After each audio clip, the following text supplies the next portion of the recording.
So hi! Welcome and welcome back to my YouTube channel, and for today's tutorial, ituturo ko sa inyo kung paano nga ba mag-add or maglagay ng banners sa ating Instagram profile. But first, can you subscribe to my channel and don't forget to hit the subscribe button and the bell to notify you for my new updates. And if you want to learn more, just keep on watching and let's start. So yan guys, for today's video, i-open lang natin ang ating Instagram account or yung ating Instagram app. And then pagka-open guys, pumunta lang tayo sa pinakang profile ng ating Instagram. So dito guys, pwede tayong mag-add ng banner dito sa pinakang profile natin. Take note guys, make sure pala na updated yung Instagram app na gagamitin ninyo. So dito sa profile, tap nyo lang yung add button.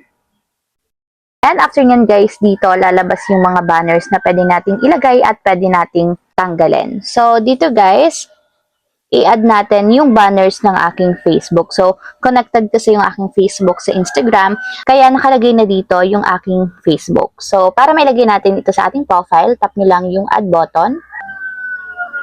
Katulad yan guys. So, kung makikita nyo, nandito na siya sa aking profile. So, para ma-check, balik tayo sa profile, refresh natin. And ayan guys, kung makikita nyo, nandito na yung aking Facebook banner. So, ibig sabihin yan guys, pag may nag-check ng ating Instagram profile, makikita nila yung ating Facebook banner. And once na tinap nila yung ating Facebook banner dito sa ating profile, magdadirect yan sa pinakang Facebook account natin. So, kumbaga parang connected siya sa ating Instagram to Facebook.